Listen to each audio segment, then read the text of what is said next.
The house wasn't just wood and brick. It was the repository of my entire childhood. Every chipped paint spot, every pencil mark measuring my height on the pantry door. It was all sacred. It belonged to my mother, and after she passed away 3 years ago, it was meant to be my inheritance, my anchor, the one thing my stepfather, Walter, had promised to protect until I could afford to buy him out. Walter, however, had a different plan. He was a man defined by his superficial success and his endless, disastrous financial schemes. He married my mother for comfort and stability, and once she was gone, I became a persistent complication. I was Ava, a structural engineer who lived 3 states away, building my career. I called the house every Sunday, spoke to Walter, and sent money for repairs. The communication was thin, but the promise was solid. Until it wasn't. The shock arrived in the form of a real estate listing email from a generic property alert system. My childhood home, 1422 Sycamore Lane, was listed as Sal Penned. I immediately called Walter. "What is this, Walter?" I demanded, my voice tight with panic. His response was immediate, chillingly casual, and entirely without remorse. "Oh, that. Yeah, I sold it. Needed the liquidity. It was too much house for just me, Ava. You're never going to move back anyway." "You sold my mother's house? Without telling me? That was supposed to be mine." "It was legally mine, Ava," he corrected me, his voice hardening. "Your mother left it all to me. You got her jewelry? Be grateful." The cold, hard truth of his betrayal settled in my stomach like lead. He hadn't just sold the house. He had annihilated my last tangible link to my mother and my past, purely for profit. The sale had closed a week prior, netting him a tidy 6-figure sum. The money was already gone, channeled into one of his shadowy investment ventures. I'm Ava. I believed that some things were beyond monetary value, things like memory, trust, and family promises. My stepfather taught me that for some people, everything is a commodity, even a dead woman's legacy. Tell me, where in the world are you listening to this story from? I hope your foundation is built on rock, not sand. My immediate reaction was to call a lawyer, sue him for breach of promise, emotional distress, or anything I could cling to. But the legal reality was a brick wall. My mother had indeed left the house entirely to Walter, trusting him to uphold their oral agreement with me. A lawsuit would be long, costly, and ultimately fail, only draining my own finances while Walter sat protected by his new liquidity. I realized that the legal system couldn't give me what I wanted: justice, and more importantly, my home's proximity. My emotional spiral shifted from grief to rage to cold calculation. I had to find a different path. I was an engineer. I dealt in geometry, stress points, and leverage. I wouldn't sue him. I would simply build the conditions necessary for his self-destruction right next door. The microhook appeared immediately in the same property alert email. The house next door, 1424 Sycamore Lane, was also on the market. It was a derelict, structurally unsound wreck and had been sitting unsold for years. Most people saw an unsalvageable project. I saw an opportunity. I called the listing agent that same hour. I leveraged every penny I had, took out the largest mortgage my bank would allow, and bought 1424 Sycamore Lane, closing the deal in less than 10 days. I didn't tell Walter, and I didn't tell anyone.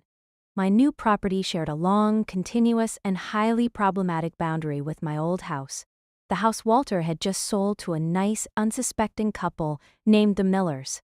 The escalation of the plan began the day I took possession of 1424 Sycamore. My goal was simple: make Walter regret selling his house and make the Millers regret buying it, not through noise or malice, but through a perfectly legal, engineering-based campaign of annoyance and financial ruin. I spent the next month researching local zoning ordinances, property line laws, and environmental impact regulations. My background as a structural engineer made this effortless. I knew more about the limitations and weaknesses of the local building code than any lawyer. The first act was establishing my presence. I tore down the flimsy chain-link fence separating the properties and replaced it with a colossal, 12-foot-high, bright yellow privacy wall, placing the foundation exactly 1 inch from the legal property line. It was legally permissible, hideous, and blocked the afternoon sun from my former home's kitchen windows. Walter, who hadn't left the area yet, was furious. He called and screamed that I was destroying the neighborhood's aesthetic. I calmly told him it was perfectly legal, fully permitted, and my right as a property owner. But the real game was about to begin. The final, essential piece of the plan was the pit. The geography of Sycamore Lane was key. The entire street was built on a historic, shallow water table, prone to drainage issues, a fact that had caused the house next door to be condemned years ago due to severe foundation failure. I knew this because my mother, worried about her own house, had commissioned an expensive hydrological survey years ago.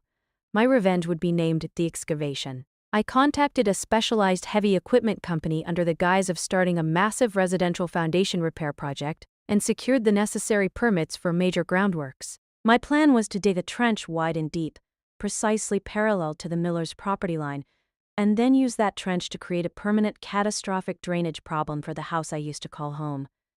My work began with a single act, the one that terrified and exhilarated me most. I started digging a very large pit. Not just a small trench, but a deep 8-foot-wide excavation that ran the entire length of the property line shared with 1422 Sycamore Lane. I told the permitting office it was for a below-grade foundation stabilization system for the crumbling 1424. The truth was, it was a perfectly engineered ditch designed to illegally but undetectably redirect the natural water runoff right into the base of the Millers' foundation. I installed highly porous French drains deep within the trench, capped with concrete so that from the surface it looked like a standard, though ambitious, construction project. The construction noise, the heavy machinery, and the presence of my aggressive yellow wall immediately made the Millers' lives miserable. They complained, but I showed them the permits and the architectural plans, all legally sound, all designed with malice. The escalation became exponential when the first heavy rain hit a month later. The Millers' beautiful newly purchased lawn turned into a swamp. Their basement, which had been dry during the inspection, began to show alarming signs of water intrusion and cracking. I, the quiet, focused engineer next door, was entirely innocent. It was just unusually heavy rainfall, combined with an unfortunate pre-existing water table issue. As I told them with feigned sympathy, the Millers, worried sick, hired their own engineer. That engineer quickly realized the foundation issue was far worse than anticipated. The subtle, continuous water flow created by my perfectly placed, illegal French drains was actively undermining the foundation of 1422 Sycamore Lane. The house was not actively collapsing, but it was suffering severe, structural damage that required immediate and massively expensive remediation. This was the core of the poetic justice. Walter sold the house for quick, clean money. I made the house fundamentally broken, turning his quick profit into an endless financial and legal nightmare for the Millers. The Millers, in turn, sued the man who had sold them a structurally unsound property, Walter. The climax arrived 6 months after my return. Walter, using the proceeds from the house sale, had invested heavily in a notoriously volatile, over-leveraged biotech stock. He was about to achieve the massive windfall he craved, enough to pay off his debts and silence his critics. Simultaneously, the Millers' lawsuit against him for fraudulent misrepresentation of the property's condition was gaining traction. The cost of repairing the foundation was now estimated at $300,000, and the Millers wanted him to pay every cent. The stock market did what it always did to Walter. It crashed. His biotech venture collapsed, wiping out his entire investment, the entire sale price of the house, and then some. He was financially ruined, utterly bankrupt, and desperate. The Millers' lawyers, armed with the structural engineer's report detailing the irreparable damage, and still oblivious to my perfectly legal pit next door, pursued Walter relentlessly. They weren't just seeking the $300,000 in repair costs, they were seeking damages for emotional distress and punitive damages for fraud. Walter, utterly exposed and without legal counsel, was forced to call me. "Ava," he pleaded over the phone, his voice shaking. "You're an engineer.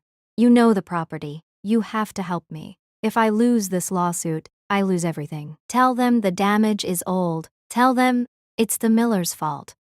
I listened to his desperate request. The man who had stolen my past begging me to save his future. "I can't do that, Walter," I said, my voice calm. I looked at the hydrological data. The damage is new, systematic, and entirely consistent with massive water intrusion. I think the Millers have a very strong case.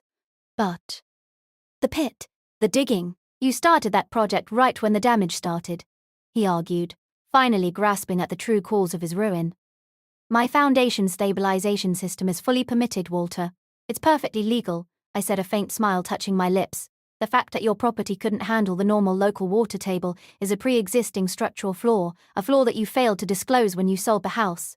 The silence on the other end was the sound of utter defeat. The full force of his financial ruin, the collapse of his investment, and the devastating legal liability for the house he thought he had sold cleanly, all came crashing down at once. He realized the real cost of the house. His entire life. Walter settled the lawsuit, handing over every last remaining liquid asset to the Millers. He moved out of the state, financially destroyed and professionally shamed. I, Adrian, remained in my newly reinforced home, 1424 Sycamore Lane. I eventually sold the property after the market recovered, pocketing a substantial profit. The massive, beautiful yellow wall came down, and I even paid a good landscaping company to repair the water damage on 1422 Sycamore's lawn. Final small act of goodwill to the Millers, who were entirely innocent collateral damage in my private war. I didn't sue him. I didn't waste a cent on lawyers. I simply used my engineering knowledge and $500 worth of pipe and gravel to create a perfectly legal, structurally catastrophic drainage solution that forced him to pay for his betrayal. And that's when I realized, sometimes the most effective revenge is simply leveraging the laws of physics and the enemy's own greed.